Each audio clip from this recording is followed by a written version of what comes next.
तो hi guys, welcome to the channel.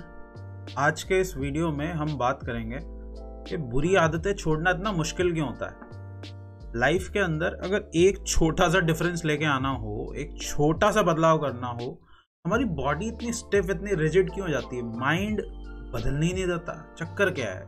एक छोटी सी आदत छोड़नी हो, एक नई हैबिट डेवलप करनी हो, बाय गॉड माइंड हालत ख़राब कर देता, बिल्कुल साथ नहीं देता। आपकी इमोशंस आपकी बैंड बजा देते हैं। भले ही वो सुबह जल्दी उठने की बात हो, हेल्दी खाने की बात हो, एक्सरसाइज करने की बात हो, वो टॉपिक कोई भी हो सकता है आपकी लाइफ से रिलेटेड। जब भी आप ये सोचते हैं कि मैं अपनी लाइफ को एक सही ट्रैक पे लेके आऊँ, एक सही हैबिट डेवलप करके, बॉडी ही आपकी बैंड बजा देती है, बॉडी ही आपका सपोर्ट नहीं करती। तो आज के इस वीडियो के अंदर हम यही समझेंगे कि इस हैबिट को चेंज करना इतना मुश्किल क्यों है यार। क्योंकि this is the main problem in the first place. अगर आप इस मेन प्रॉब्लम को समझ गए तो आपको इसका सॉल्यूशन भी मिल जाएगा। आई नो कि आप लोग इससे पहले भी इसके ऊपर काफ़ी सारे वीडियोस देख चुके होंगे, तभी आप इस वीडियो के ऊपर भी आए हो। But let's try one more time. एक बार फिर से ट्राई करके देखते हैं, इसे समझने की कोशिश करते हैं, इस प्रॉब्लम को समझने की कोशिश करते हैं कि आखिर ये मुश्किल क्यों है, क्यों इसे बदलना इतना मुश्किल है। आप चाहें तो इस वर्ड बैड हैबिट को आप चेंज कर सकते हैं काम वासना के साथ भी। मैं चाहता हूं कि आप ऐसा करें। एक्चुअली मैं चाहता हूं कि आप ऐसा करें।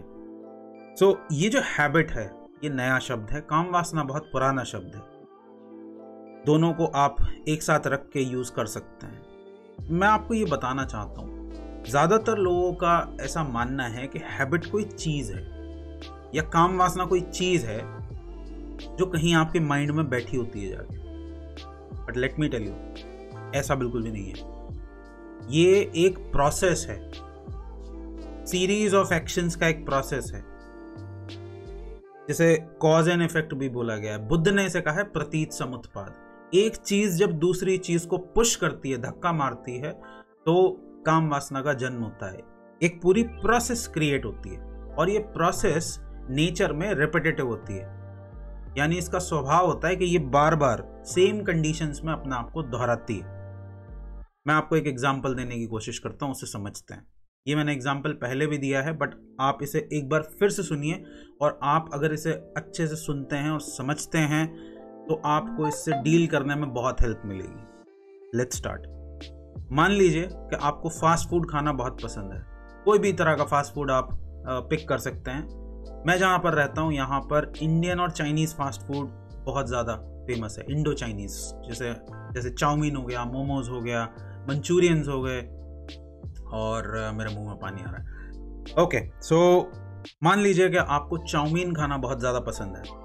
ओके, आपने डिसाइड किया कि मैं मार्केट जाता हूँ, मुझे कोई XYZ सामान खरीदना है। लेट्स सपोज आप दवाई खरीदने के लिए जा रहे थे। ओके, इनिशियल गोल आपका चाउमीन खाना नहीं था।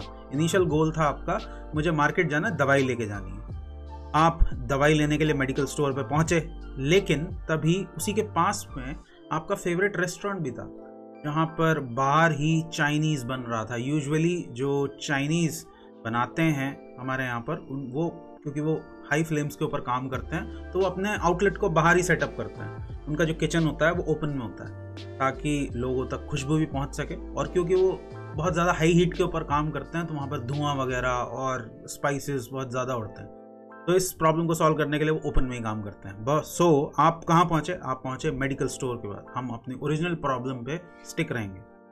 आप पहुँचे मेडिकल स्टोर पे दवाई लेने के लिए। उसके बाद क्या होता है, आप जितनी देर में भैया से दवाई मांग रहे थे, वो आपकी दवाई निकाल रहे थे, पैक कर रहे थे, सडनली आपकी नाक में एक स्मेल जाती है, आपकी नोज में एक स्मेल जाती है, और ये स्मेल आपके ब्रेन तक पहुँचती है। और आपका ब्रेन कहता है ये तो चाउमीन की महक है, ये जानी पहचानी लग रही है यार, ये तो चाउमीन की महक है। और आपकी बॉडी क्या करेगी नेक्स्ट?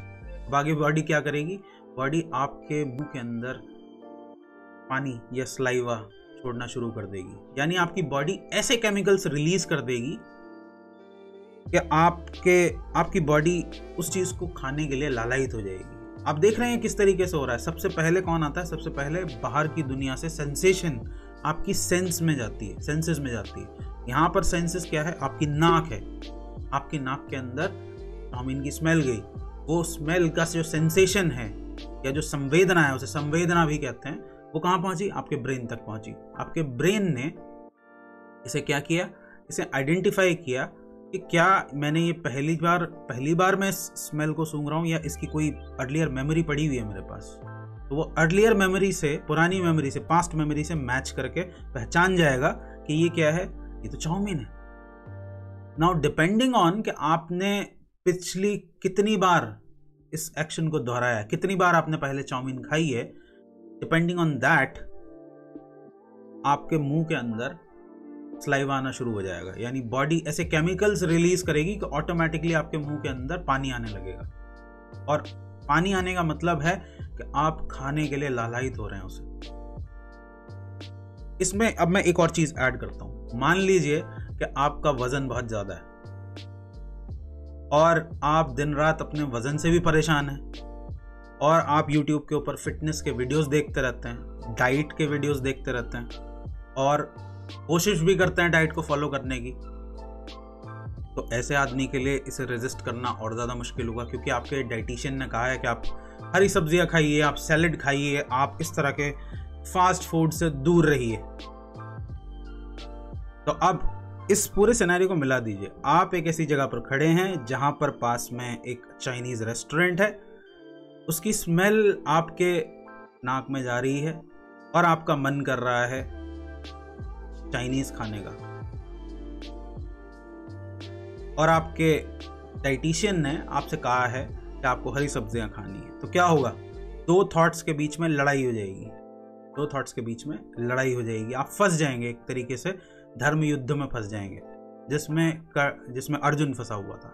खैर, इसकी बात हम बाद में करेंगे, पर पहले हम इस कंप्लीट प्रोसेस के ऊपर आ जाते हैं कि क्या हुआ। आपकी नाक में सेंसेशन गई, सेंसेशन को आइडेंटिफाई किया आपके ब्रेन ने।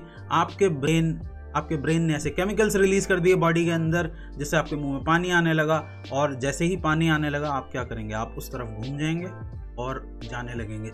ऑटोमेटिकली आपका कंट्रोल चला जाएगा अपनी बॉडी के ऊपर से, और आप कहाँ? उस चाइनीज शॉप की तरफ मुड़ जाएंगे, रेस्टोरेंट की तरफ मुड़ जाएंगे और वहां पर जाकर चाउमीन ऑर्डर कर देंगे।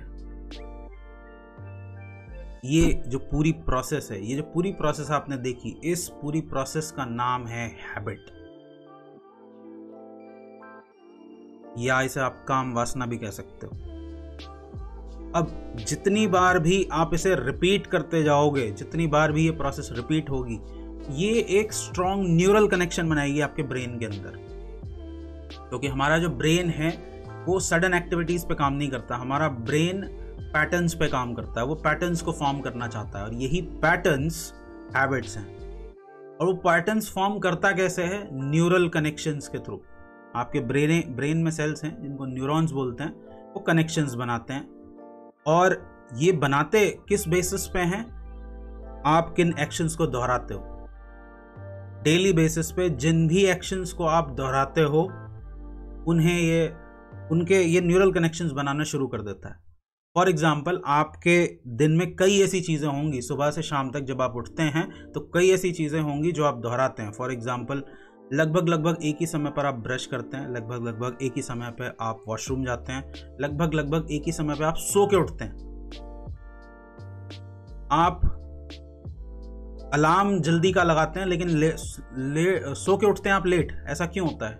क्योंकि आपके बॉडी ने न्यूरल कनेक्शन बनाया हुआ, उसने भी अपनी एक घड़ी बनाई हुई है जिसके तय समय के हिसाब से ही वो आपको सुलाती है और तय समय के हिसाब से ही वो आपको जगाती है। और बॉडी अब क्यों इतना रेजिस्ट करती है? बॉडी रेजिस्ट इसलिए करती है क्योंकि हैबिट को चेंज करने में उसकी एनर्जी वेस्ट होती है। और बॉडी की एनर्जी या माइंड की एनर्जी, अब बॉडी की एनर्जी कहें या माइंड की एनर्जी कहें, बात एक ही है। आपके माइंड के लिए, आपके बॉडी के लिए एनर्जी की वही वैल्यू है जो आपके लिए पैसे की वैल्यू है, उससे कोई कम नहीं है। तो बॉडी इस एनर्जी को बहुत सोच समझ के खर्च करना चाहती है। और ऑलवेज आपने सुना होगा कि मिनिमम अमाउंट ऑफ एनर्जी कहाँ लगती है? लीस्ट रेजिस्टिव पाथ पे। छोटे से छोटे रास्ते पे आपकी कम से कम ऊर्जा खर्च होती है। तो आपकी बॉडी भी एक ऐसा छोटा रास्ता खोजना चाहती है जिसपे उसकी एनर्जी कम से कम लगे, इसलिए वो हैबिट फॉर्म करती है, आपको हैबिट के चक्कर में फंसाती है। लेकिन वो ये तय नहीं कर सकती कि कौन सी हैबिट अच्छी है, कौन सी हैबिट बुरी है। इसके लिए लगती है अवेयरनेस, इसके लिए लगती है अवेयरनेस। अगर आप अवेयर नहीं हैं अपनी हैबिट्स के प्रति तो आप किसी भी एक मशीन की तरह खींचे चले जाएंगे। आपका अपने ऊपर कोई भी काबू नहीं होगा, कोई कंट्रोल नहीं होगा।